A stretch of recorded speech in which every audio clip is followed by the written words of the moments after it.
We begin in the Middle East. Iran has launched new attacks on Gulf Arab nations as the war rages on. Eyewitness footage released today shows debris in the capital of Bahrain. Iran reportedly killed one person and injured several others in a strike on a residential area there. Incoming missile sirens were also heard in the United Arab Emirates, and officials in Saudi Arabia and in Kuwait say they shut down drones. Now, according to Lebanese state media, Israel also carried out new strikes on Lebanon overnight. The Israeli military is targeting members of the Hezbollah militant group, which is backed by Iran. And yesterday afternoon, President Trump told CBS News, quote, "I think the war is very complete, pretty much," end quote. Discussing Iran, he added, "If you look, they have nothing left." Here's some of what he said at a press conference in Florida last night. We're very proud to be involved in this, and it's going to be ended soon. And if it starts up again, they'll be hit even harder. Now, as the president delivered those remarks in Doral, Vice President J.D. Vance traveled to Kentucky last night to attend the dignified transfer of a 7th U.S. soldier killed in combat with Iran. The U.S. service member has been identified as 26-year-old Army Sergeant Benjamin Pennington. The U.S. Central Command says he died Saturday after being, quote, seriously wounded during an attack in Saudi Arabia earlier this month. Meanwhile, here in the U.S., energy prices continue to climb as the conflict in the Middle East continues. And you see the numbers in front of you. The national average for a gallon of regular gas has increased by 6 cents since yesterday and by 43 cents since last week. Immediately prior to the start of this war, the national average was $2.98 for a gallon.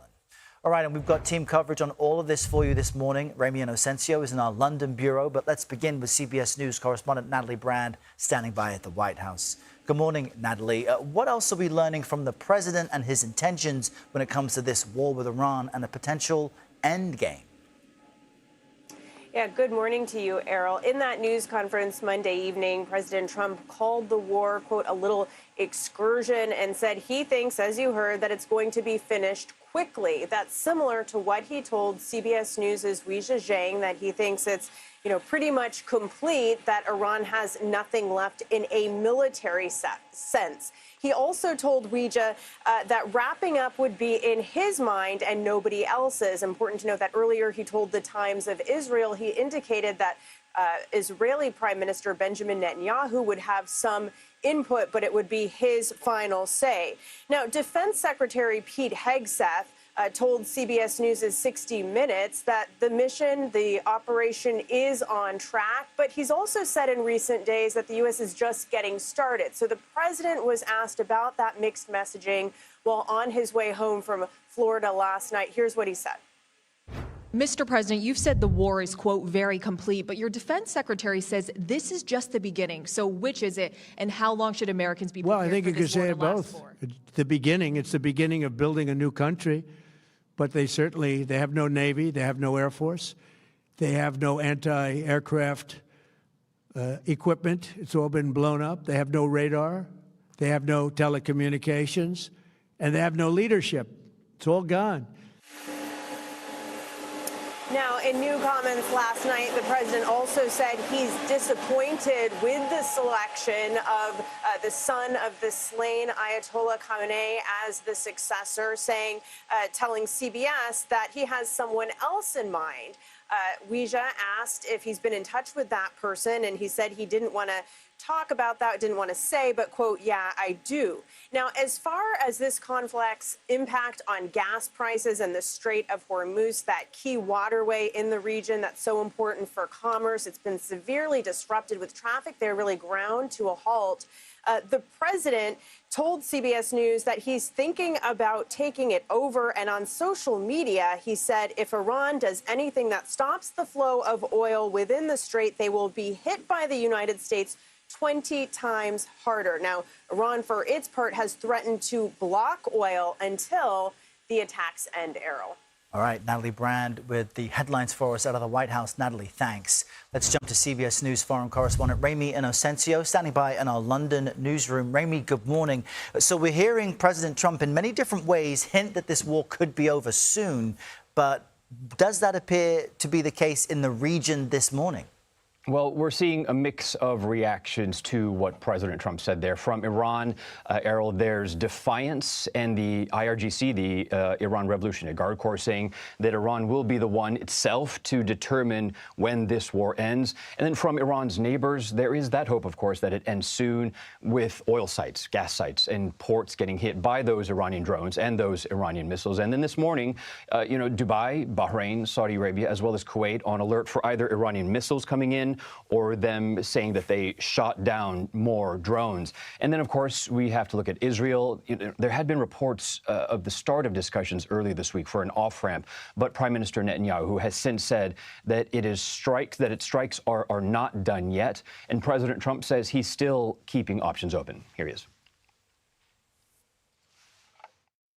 I will not allow a terrorist regime to hold the world hostage and attempt to stop the globe's oil supply. And if Iran does anything to do that, they'll get hit at a much, much harder level.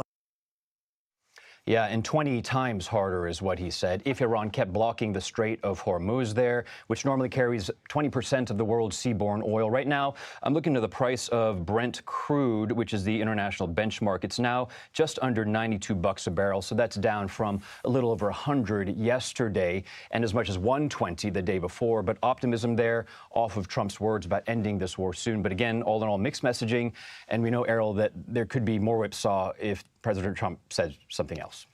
Yeah, and those oil prices could go either way at this moment. I want to ask you about one other interesting development, Ramy, because overnight, Australia granted 5 members of the Iranian women's soccer team asylum. This is amid fears for their safety. What can you tell us about that? Sure. This saga started when the Iranian women's team decided not to sing their national anthem. This was last week before their match against South Korea. And then that was the domino that kicked off a lot of criticism, basically, in Iran from hardliners. And one commentator in the country called the women wartime traitors and said that they should be punished. President Trump, we know, has also did get involved, called on the Australian government to give those women asylum. Otherwise, he said that he would. And then late last night, at the team's hotel on the Gold Coast, again, this is in Australia, the 5 women managed to go back to their rooms, somehow evade their security minders who are always with them. And then it was then that they were taken to meet an Australian immigration agent. And then Canberra granted them what's called temporary humanitarian visas. This is different from asylum, by the way, but this could be a bridge to that allows them to work and study in the country if they so choose. So that's 5, but you might be wondering about the other players. 20 players still chose to go home, and we know in cases like this, it's a difficult decision. The weight of, for example, concern about the safety of their families back home and what the government might do to them if they wanted to do any kind of retribution. Very interesting. All right, Ramy Inocencio with the latest for us from London. Ramy, thanks.